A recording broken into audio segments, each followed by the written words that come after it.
A sweeping police crackdown on organized crime in Quebec has led to more than 30 arrests in the last week, and more are expected. Authorities say it's a blow to the Blood Family Mafia. $250,000. That's how much the Canadian government was offering for one name. Not for a killer on the run, not for a cartel leader.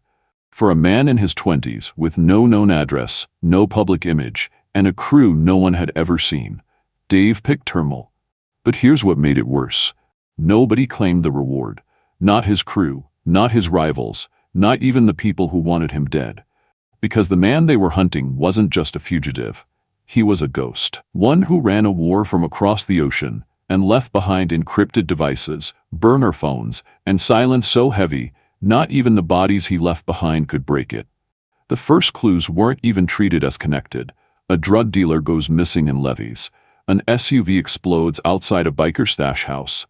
Then a failed kidnapping, a retaliation murder, a dismembered teenager left outside a Hells Angels clubhouse like a warning no one understood. Police didn't have a name, just scenes. Burned, mutilated, buried. Until whispers of a crew surfaced. The Blood Family Mafia. Young, masked, ruthless. No patches, no history, just fear. At the center, Turmel, issuing orders through encrypted chats, disappearing across Portugal, Morocco, and Italy without leaving a digital trace. They thought they were closing in, but when they finally found him, he was living in a private villa outside Rome, surrounded by burner phones, forged passports, and a handwritten map of everything he built. And none of it was over. They say Dave picked Turmel came from nothing. No father in the picture, no guidance, just a quiet kid growing up in Quebec City. One who figured out early that fear could move faster than respect. Born in the late 90s, Turmel came of age in a post-biker war province where the Hells Angels controlled the flow of drugs, money, and silence. But he didn't want a seat at their table. He wanted to build his own. By his early 20s, Turmel had carved out a name, not by volume, but by violence. He wasn't just pushing meth and coke. He was making examples. Dealers who crossed him disappeared. Homes belonging to rival crews were set ablaze. Victims weren't just killed. They were dismembered, burned, or dumped in daylight. Each act left a message. Cross us, and you'll vanish louder than you lived. It wasn't chaos. It was branding. His crew, the Blood Family Mafia, or BFM, was small, efficient, and completely disconnected from biker politics. No patches, no rituals, no respect for legacy. Turmel refused to pay the Angels' 10% street tax, the same tax everyone else paid to operate without consequences. Most who tried that were dead in a week. Turmel? He grew stronger. He built a system where fear replaced negotiation. Encrypted comms, rotating stash houses, loyalty enforced not through bonds, but threats. He didn't need numbers. He needed control. His core lieutenants were just as ruthless. Rubens Denise, the quiet tactician, second in command. Old Boyvin, the muscle, known for firebombings and disappearing just before raids. Turmel ran it all, like a CEO of violence. Profits laundered through crypto. Orders relayed through ghost accounts. Everything coded, layered, and disposable. And when the pressure finally came down in early 2023, he didn't blink. He disappeared. Portugal, then Morocco, then Greece, then, eventually, Italy. But even from across the world his influence held. Orders still landed. Targets still burned. People still vanished. The myth only grew. What kind of man stays in control after disappearing from the map? And how long can someone like that outrun the empire he challenged, and the one he built himself? February 2023. No formal announcement. No blood spilled. Yet, just a subtle shift. Dave Turmel stopped paying the Hells Angels 10% street tax. He didn't ask permission, didn't warn anyone. He simply cut them off. In Quebec's underworld, that's not just bold, it's suicidal. March 2023, a Hells Angels affiliated dealer disappears. No one hears a struggle. No body is ever found. Days later, an SUV linked to Turmel's operation explodes in a controlled detonation. The timing is deliberate. The symbolism is clear. Is it retaliation? A warning? Or Turmel burning evidence ahead of something bigger? June 2023. A kidnapping attempt targets a high-ranking member of the Hells Angels. It fails. Someone ends up dead. No one claims the hit, but investigators quietly begin tying the incident to BFM. Surveillance picks up chatter, coded phrases, silent zones and phone traffic, money moving through unknown hands. By now, police have a name and a pattern. Dave Turmel is no longer a ghost. He's the center of Quebec's most dangerous turf war. July 24, 2023. SPVQ issues public arrest warrants for Turmel and Rubens Dennis. The charges: drug trafficking, conspiracy, leadership of a criminal organization.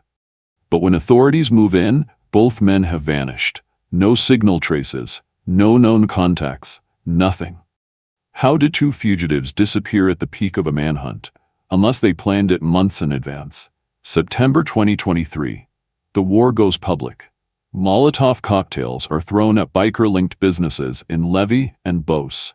The home of Hells Angels affiliate, Matthew Pelletier, is torched. No casualties, just a message. We're not afraid. The attacks are clean, coordinated. There's no evidence, no prints, no digital trail. It's as if the fires lit themselves. February 19, 2024. St. Malachy. A hostage crisis erupts inside a rural home. 4 people shot. 1 dead, 3 critically injured. The incident never makes full headlines. No names, no photos. But within hours, investigators link it to BFM. Was it a deal gone wrong? A betrayal? Or a quiet purge within Turmel's own ranks? September 16, 2024. A body is found outside a Hells Angels clubhouse in Beauce. Or what's left of one. The victim is a teenage BFM associate, dismembered and burned. Plastic wrapped, no ID. It's a warning. And for the first time in the war, the message doesn't come from Turmel. It's coming back. Had the Angels finally found a way to hit him where it hurt? December 2024. Turmel is placed on Canada's BOLO Top 25 Fugitives list. The reward, $250,000. Still no one talks. Not his allies, not his rivals, not even his enemies. Because when someone like Turmel disappears, the people left behind know better than to look. Late 2022, the killings were too frequent, the targets too precise, and none of the old players, the bikers, the cartels, the street gangs, wanted to claim them. That's when Quebec's Organized Crime Division launched Project Malsain. Their objective was simple: map out the Blood Family Mafia and, more importantly, find the man holding the strings from somewhere overseas. But what they found looked nothing like a local drug crew. Early 2023, Project Malsain analysts begin pulling patterns: unusual crypto activity linked to burner wallets, drug routes weaving through South Shore towns with no previous connections, phone pings that bounced across international towers in under 3 hours, too fast for commercial flights. And then came the body dumps. No signature, no taunt, just gone. This wasn't about control anymore. This was about proving they didn't need permission to operate. Turmel had gone fully underground. And yet, he was everywhere. February 2024. After 18 months of surveillance, police execute simultaneous raids across Quebec, hitting stash houses, safe locations, and suspected crew affiliates in Lévis, Beauce, and Trois-Rivières. 18 people arrested. Weapons, encrypted laptops, and a stack of forged IDs are seized. But Turmel and Rubens Dennis? Gone. Investigators believe they fled months earlier, using ghost flights and falsified travel histories. Interpol is quietly briefed. A global notice is drafted, but kept sealed from public view. They want him cornered, not scared. February 29, 2024. The first real break. Rubens Dennis is captured in Lisbon, Portugal, during a joint sting operation with local authorities. He's arrested without resistance, sitting in a quiet hotel, under a false identity. Inside his room, cash from 4 countries, 2 encrypted phones, and a notebook referencing drop zones in Greece, Spain, and Rome. That's when the picture changes. Turmel didn't just flee. He was still orchestrating. March 2024. A message arrives at a police contact in Quebec. Encrypted, untraceable. It contains no introduction, just 2 coordinates. A phrase, "he's tired of moving." Investigators believe it came from a disgruntled BFM insider, lured by the $250,000 reward, or possibly someone trying to trade intel for immunity. Either way, the data is real. It points to a quiet holiday villa outside Rome. Authorities in Italy are mobilized. A sealed international arrest warrant is activated. March 27th or 28th, 2025. The time zone makes it unclear. But somewhere between midnight and sunrise, a tactical team enters the villa. No resistance, no weapons raised. Turmel is standing in a hallway barefoot, waiting. Inside the villa, a forged French passport, 6 burner phones, stacks of SIM cards, a handwritten logbook of coded deliveries, names, and bank routes, and multiple USB drives encrypted beyond standard decryption tools. Italian authorities confirm his identity. He's detained at Regina Coeli, Rome's historic high-risk prison. But there's a problem. Italy wants to charge him first. Under European law, crimes committed within their borders take priority, and Turmel has allegedly violated multiple Italian drug and weapons statutes during his stay. Canada submits its formal extradition request. That now, the waiting begins. Will Turmel be sent back to face justice in Quebec? Or will his trial and his secrets be buried under Italian law? Either way, one thing's certain. He didn't act alone, and the devices they seized are still being unlocked. The arrest made headlines in both countries. But what came next wasn't simple. Turmel's capture outside Rome should have been the end of a manhunt. Instead, it opened a legal tug-of-war between two governments, each with their own reasons for wanting him on trial. Canadian prosecutors moved fast. Within 48 hours, they filed a formal extradition request. Backed by years of sealed warrants and gang-related indictments, the charges were serious: conspiracy to traffic narcotics, organized crime leadership, arson and homicide links, and suspected involvement in a domestic terrorist act stemming from the St. Malachy hostage crisis. But Italy had its own case to make. Under European Criminal Code, Turmel had entered the country on false documents, coordinated drug movement through southern ports, and possibly maintained illegal firearms inside the villa. Italian prosecutors proposed filing charges locally first, citing sovereign priority and national security implications. And under EU law, that gives them the right to hold him. So for now, Turmel sits in Regina Coeli, awaiting trial not in Quebec, but in Rome. There's no plea deal on the table. No public defense. No press statements. He hasn't spoken to the court, to law enforcement, or to his own attorneys. He just waits. Meanwhile, in Canada, the legal ripple effect has begun.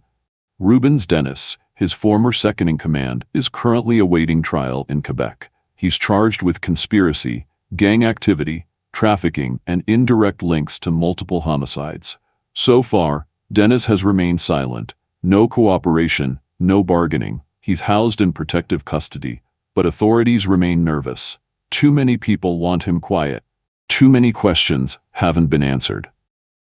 And then there's Al Boivin, the enforcer, still missing, still considered armed, dangerous, and strategically trained in arson and evasion.